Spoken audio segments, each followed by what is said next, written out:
तो आज वो पवित्र दिन मेरे और आपके लिए है जिसे हम लोग गुड फ्राइडे के रूप से जानते हैं। और इससे पहले मैं अपनी इस वाणी पे अपने विचार को व्यक्त करूं, मैं एक बात शेयर करना चाह रहा हूं कि बहुत से लोग इस बारे में बात करते हैं। बहुत से लोगों को मैंने सुना है कि आज तो प्रभु यीशु मसीह की मृत्यु हुई थी, आज के दिन को गुड फ्राइडे क्यों कहा जाता है, बैड फ्राइडे क्यों नहीं कहा जाता। मेरे प्रियो, कि आज वो दिन है जब प्रभु यीशु मसीह ने उस स्वर्गीय राज का दरवाजा हमारे लिए खोल दिया और वो मंदिर के पर्दे का फटना, इन वाणियों का बोला जाना, स्वर्ग का दरवाजा हमारे लिए खोल दिया और उद्धार के लिए हमारी एक राह उसने आसान कर दिया। इसलिए it's not bad Friday, it's Good Friday. So happy Good Friday to all. एक वाणी है, पहला वचन कि हे पिता, इन्हें क्षमा कर, क्योंकि ये जानते ही नहीं है क्या करते हैं। प्रभु यीशु मसीह के द्वारा कही गई एक प्रार्थना, एक विनती जो उसने अपने पिता से कही है, और ऐसी प्रार्थना जिसमें परमेश्वर पिता के प्रति विश्वास, पापियों के प्रति प्रेम और क्षमा याचना है। और क्षमा याचना में एक दुख, एक दर्द की भावना निहित है। प्रभु यीशु मसीह जो जीवन भर लोगों की सेवा में अपने जीवन को बिताता रहा, प्रभु यीशु मसीह जिसने लोगों की सेवा के लिए अपने जीवन का त्याग कर दिया और जवानी की अवस्था में ही 30 वर्ष की आयु में ही उसने अपनी मिनिस्ट्री को चुनी, जबकि 30 वर्ष की आयु जो होती है अक्सर कैरियर बनाने वाली आयु होती है, और उसने 30 वर्ष की आयु में लोगों की सेवा के लिए अपने आप को कुर्बान कर दिया, परमेश्वर की सेवा के लिए। और प्रभु यीशु मसीह आज एक दर्द के साथ, एक पीड़ा के साथ इस वाणी का उच्चार कर रहा है। वक्त की विडंबना देखिए, दूसरों को पानी पिलाने वाला प्रभु यीशु मसीह आज कह रहा है प्यासा, दूसरों को आशीष देने वाला प्रभु असहाय उसमें ठोका गया है। वो हाथ जो दूसरों को आशीर्वाद देते थे, दूसरों को चंगा करते थे, बीमारों के लिए उठते थे, अंधों को आंखें देने के लिए उठते थे, वो कील से ठोक दिए गए। वो पांव जो सुसमाचार का प्रचार करते थे, जो शुभ संदेश लेके लोगों के बीच में जाया करते थे, उन्हें भी कीलों से ठोका जा चुका है और वो अपने चेलों को निर्देश नहीं दे सकता। वो चेले जो जीवन भर उसका साथ देते थे, जीने मरने की कसमें खाते थे, 5 रोटी 2 मछली के द्वारा 5000 की भीड़ को भी शांत होता हुआ देखते थे, सब कुछ देखते थे, सब उसका साथ देते थे, उसका साथ छोड़कर धूल भाग चुके। और वो प्रभु यीशु मसीह जिसने अपनी जिंदगी में कभी पाप नहीं किया था, वो प्रभु यीशु मसीह जिसने अपनी जिंदगी में पाप का नाम भी नहीं सुना था, वो इतना साफ था कि एक दाग तक उसके ऊपर नहीं था, वो आज जगत के पापों को उठाए हुए उस क्रूस पर चढ़ा रहे। क्रूस तो बाद में बोली हुई, पहले क्रॉस किसको दी जाती थी? अपराधी को दी जाती थी, ऐसे व्यक्ति को दी जाती थी जो बड़े क्रिमिनल व्यक्ति होता था। इसीलिए प्रभु यीशु मसीह के दोनों ओर टांगों को भी लटकाया गया है जो अत्यंत पाप के व्यक्ति हैं, और उनकी तुलना प्रभु यीशु मसीह से की गई। कितने दुख की और कितने दर्द की प्रभु यीशु मसीह के लिए बात है। वो भीड़ जो उसके पीछे चंगाई की आशा में आती थी, वो स्त्रियां जो उसके पीछे चंगाई की आशा में आती थी, वो अंधे लंगड़े लूले सब उसके पीछे जो आते प्रभु हमें चंगा कर, वो सब साथ छोड़ के भाग चुके, और सिर्फ अकेला प्रभु यीशु मसीह उस क्रूस पर टंगा हुआ है। ये जो दर्द की, ये तकलीफ की जो स्थिति होती है ना, ऐसे समय में क्या होता है कि मनुष्य अक्सर अपना कॉन्फिडेंस खो देता है, अक्सर अपना आत्मविश्वास खो देता है और बागी हो जाता है, विरोधाभास उसके अंदर आ जाता है, दुख तकलीफ उसके अंदर आ जाती है। जिस प्रकार से अभी मैंने आपके बीच में अय्यूब का उदाहरण दिया कि जब अय्यूब बुरा हो गया, अय्यूब का हाथ, उसकी पत्नी ने आत्मविश्वास खो दिया, बोला परमेश्वर को लाने दे कोस। और दुष्ट इस समय हमारे जीवन में कार्य करता है और नेगेटिव थॉट्स हमारे जीवन में लेके आता है, नेगेटिविटी के थॉट्स हमारे जीवन में लेके आता है। और प्रभु यीशु मसीह आज लोगों के ठट्टे का पात्र बना हुआ है, लोगों के मजाक का पात्र बना हुआ है, और जो स्तुति के योग्य है, जो तारीफ के योग्य है, जो प्रशंसा के योग्य है, जिसकी स्तुति की जानी चाहिए, जिसकी प्रशंसा की जानी चाहिए, उसे डाकुओं के बीच में लटका के पापी करार दिया गया। लेकिन इसके बाद भी प्रभु यीशु मसीह के मन में किसी के प्रति कड़वाहट नहीं है। प्रभु यीशु मसीह के मन में किसी के प्रति भी विरोधाभास नहीं है। यहाँ तो स्थिति यह है मनुष्य की, अगर किसी ने उंगली भी उठा दिया, अगर तू करके भी बोल दिया, गाली भी दे दी, हम उससे पता नहीं कितनी बदला लेने के लिए अपने मन में प्लानिंग कर चुके होते हैं। और प्रभु का वचन बताता है यदि तुमने सोच लिया तो समझो कर दिया। लेकिन प्रभु यीशु मसीह के मन में किसी के प्रति भी कोई भी बुराई नहीं है, कोई भी बदले की भावना नहीं है। और वो उल्टा उन लोगों के लिए प्रार्थना कर रहा है कि हे पिता, आप इन्हें क्षमा करें क्योंकि ये जानते ही नहीं है क्या करते हैं। और ये वाणी लोगों के प्रति, समाज के प्रति, संसार के प्रति प्रभु यीशु मसीह के असीम प्रेम को दर्शाता है। असीम प्रेम को, क्योंकि प्रभु यीशु मसीह ने ना सिर्फ इस वाणी को बोला बल्कि उसने इस वाणी को प्रैक्टिकली करके भी दिखाया। अक्सर क्या होता है, बहुत बड़ी बड़ी बातें बोलते हैं, थ्योरी बहुत अच्छी होती है हमारी, पर प्रैक्टिकल में हम लोग जीरो होते हैं। पर प्रभु यीशु मसीह ने अपनी लाइफ में जो कहा वो करके भी दिखाया। और उसने कहा मुझसे सीखो, I am a teacher, I am a book, मुझसे सीखो। और उसने प्रार्थना में पूर्ण जीवन जी के दिखाया। हम जानते ना, वो अपने जिंदगी में हर समय अपने पिता से प्रार्थना करता था। हर वक्त जब उसको समय मिलता था तब वो प्रार्थना करता था, जब उसको समय मिलता तब वो प्रार्थना करने के लिए चला जाया करता, जब उसको टाइम मिलता तब वो जंगल में जाकर प्रार्थना करता। आज भी वो उससे प्रार्थना कर रहा है।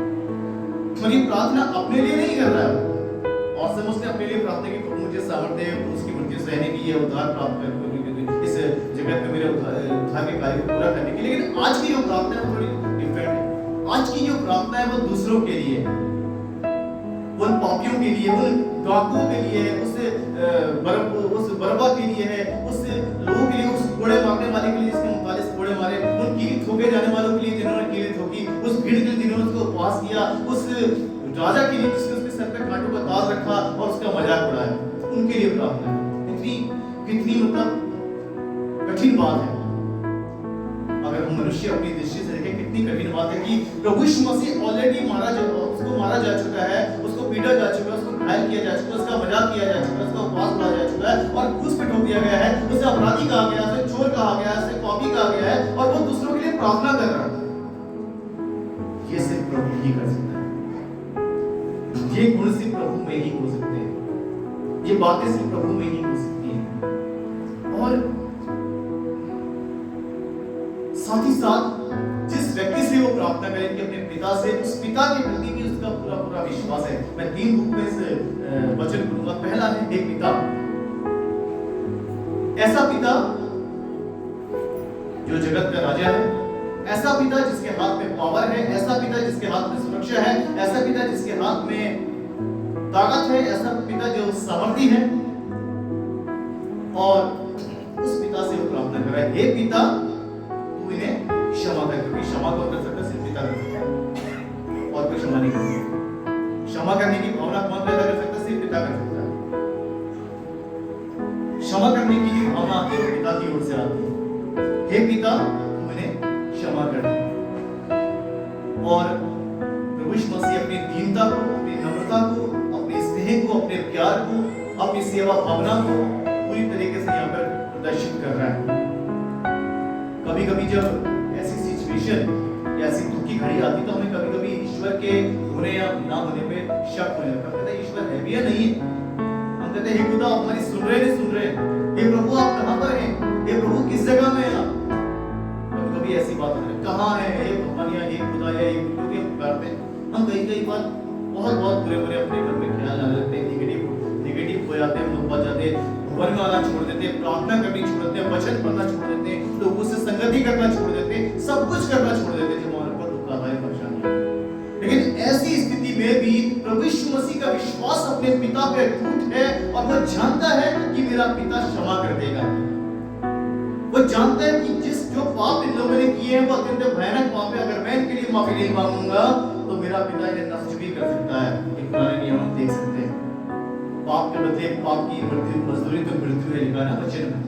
और पाप की मजदूरी मृत्यु थी। उस समय के लोगों को नाश कर दिया गया, सदोम और अमोरा को नाश कर दिया गया, दाऊद को दंड दे दिया गया, और नूह के समय जल प्रलय से पृथ्वी को नष्ट कर दिया गया। प्रभु यीशु मसीह जानता है कि मेरा पिता बहुत ज्यादा पाप से नफरत करने वाला व्यक्ति है, और इसलिए उसने क्या कहा, उसने अपने उन लोगों के लिए जिसने उन्हें सताया था पहले ही क्षमा मांग ली। हे पिता इन्हें क्षमा कर दे, हे पिता इन्हें क्षमा कर दे। उसने हे पिता कहा तो अपना विश्वास अपने पिता के प्रति दर्शाया। फिर क्या है, इन्हें क्षमा कर, सेकंड वर्ड इन्हें क्षमा कर, क्षमा याचना। मैं फिर से बता, क्षमा याचना किसके लिए? पापियों के लिए, उन सैनिकों के लिए, धार्मिक अगुओं के लिए, वृद्ध भीड़ के लिए जिन्होंने उसका अपमान किया था, तिरस्कार किया था, क्रूस पर चढ़ाया था, और बहुत से लोगों के लिए जिन्होंने उसका मजाक उड़ाया था, उस पिलातुस के लिए, उस अगस्तुस कैसर के लिए, उस बड़े मारने वाले सबके लिए उसने प्रार्थना की, इन्हें क्षमा कर, और उसको उन्होंने क्षमा कर दिया। हम भी प्रार्थना करते हैं, ये हमारे बाप की प्रार्थना, गॉड्स प्रेयर वो बोलते हैं, उसमें एक बात हम लोग बोलते हैं, क्या बोलते हैं? जिस प्रकार हम अपने अपराधियों को क्षमा करते हैं, तू भी हमारे अपराधों को क्षमा कर। और हर बार झूठ बोलते, हर बार झूठ बोलते। क्या हम अपने अपराधी को क्षमा करते हैं? दिल पर हाथ रख के बताएं, क्या हम अपने अपराधी को क्षमा करते हैं? नहीं करते। 101% हम लोग नहीं करते। फिर हम कैसे एक्सपेक्ट कर सकते हैं कि हमारा पिता हमें क्षमा करे? फिर हम अपने पिता से क्षमा की याचना कैसे कर सकते हैं? लेकिन प्रभु यीशु मसीह हमें प्रैक्टिकल दिखा रहा है। उसने कभी भी थ्योरी में कहा, उसने हमेशा प्रैक्टिकल करके दिखाया, खुद करके दिखाया। बड़ा मुश्किल होता है माफ करना, बड़ा मुश्किल होता है माफ करना। मेरे भी मैं एक बार एक सेमिनार अटेंड कर रहा था, एक चर्च अटेंड करता, वहाँ पर जब चर्च की बारी आई, जब चर्च की प्रार्थना की बारी आई, तो जो वहाँ के सेवक थे उन्होंने बोला कि इससे पहले हम अपनी प्रार्थना के निवेदन लेके प्रभु के सामने जाएं, आइए हम अपने आप को खाली करें, आइए हम अपने आप को दीन करें, अपने आप को नम्र करें, अपने दिल को खाली करें, और हम एक दूसरे को क्षमा करेंगे। आज अपने अपराधी को क्षमा करेंगे, और उसके बाद अपने पापों की क्षमा मांगेंगे। मेरे प्रिय, हमें आशीष क्यों नहीं मिल पाती? पता है हमें आशीष क्यों नहीं मिल पाती? हम आशीषों से क्यों नहीं भर पाते? क्योंकि हम ऑलरेडी भरे रहते हैं दूसरों के प्रति नफरत से, दूसरों के प्रति वैरभाव से, ईर्ष्या से, जलन से, ऊंची नीच के भेद से हम भरे रहते हैं। जब ऑलरेडी भरे रहेंगे, जब जिसमें जगह नहीं, तो कहां से प्रभु भरेगा? लेकिन प्रभु यीशु मसीह बता रहा है, इन्हें क्षमा कर, क्योंकि क्षमा करना अपने आप में बहुत कठिन बात है। क्षमा कर, क्या हम लोगों को क्षमा करते हैं? क्या हमने किसी को क्षमा किया? क्या हमने कभी लोगों को क्षमा किया? बहुत मुश्किल है। क्या करते हैं, अगर किसी ने हमारे विरुद्ध उंगली उठा दी या हमारी कोई बुराई कर दी, तो हम लोग उसके प्रति बदला लेने की भावना तो जरूर अपने मन में बना लेते हैं, प्लानिंग कर लेते हैं, बदला लेके बहुत ज्यादा शरीर से रच लेते हैं, या उसका उसी वक्त हम सामना करते हैं, उसका बदला लेते हैं। लेकिन प्रभु यीशु मसीह के साथ जितना कुछ हुआ, सोचिए अगर हमारे साथ हो जाता, पता नहीं हम लोग क्या करते as a human, as a मनुष्य।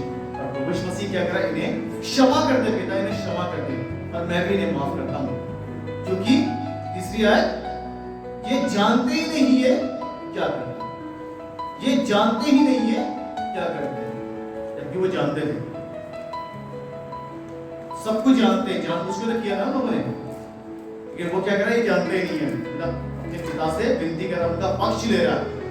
एक ऐसा व्यक्ति पक्ष ले रहा है जिससे ऑलरेडी सताया जा चुका है, जिससे ऑलरेडी मारा जा चुका है, जिससे ऑलरेडी सताया जा चुका है, और क्या कर रहा है, ये जानते ही नहीं है क्या करते हैं। क्या आपको लगता है कि क्या सच में वो लोग इस घटना से अनभिज्ञ थे, या मूर्ख थे, या पागल थे, या वो जानते नहीं?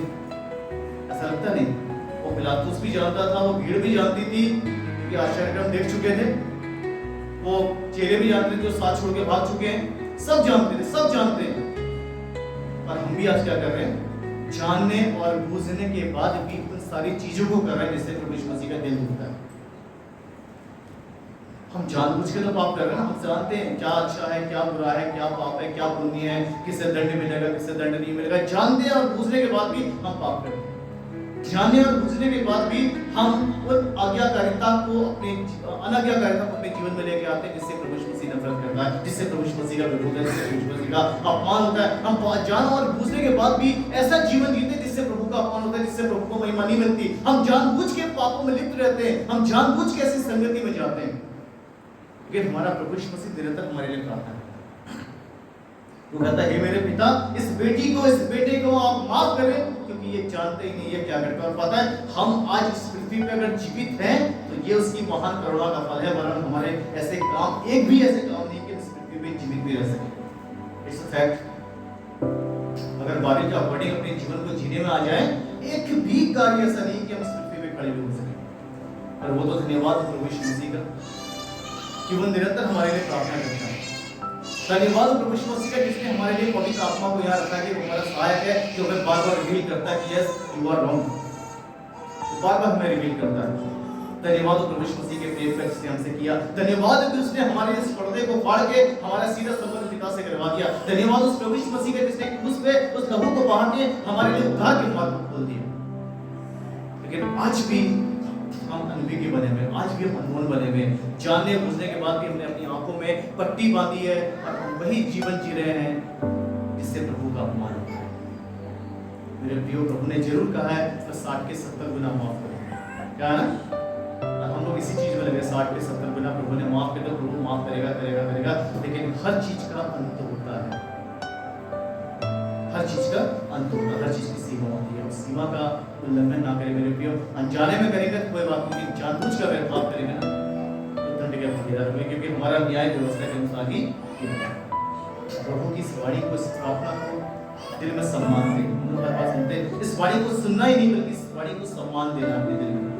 सोचे इस वाणी के अकॉर्डिंग क्या हम अपने जीवन को बिता रहे नहीं बिता रहे। प्रभु तो हमारे लिए निरंतर क्षमा मांग रहे हैं, लेकिन क्या हम क्षमा पाने लायक बन रहे हैं या नहीं बन रहे हैं, और क्या हम दूसरों को क्षमा कर रहे हैं या नहीं कर रहे हैं। अपनी क्षमा की आशा तब करें जब हम दूसरों को क्षमा करें। तो प्रभु इस छोटे से वचन में ज़रा मुझे आपको आशीष दे, अपनी महिमा के साथ। Hey guys, we hope that you are doing good. Thank you for watching this video. If you like this video, give it a like, share, comment your favorite part of the video. Check our YouTube page, where we have given the link of our social media handle. Follow for more update. Thank you for watching this video. God bless.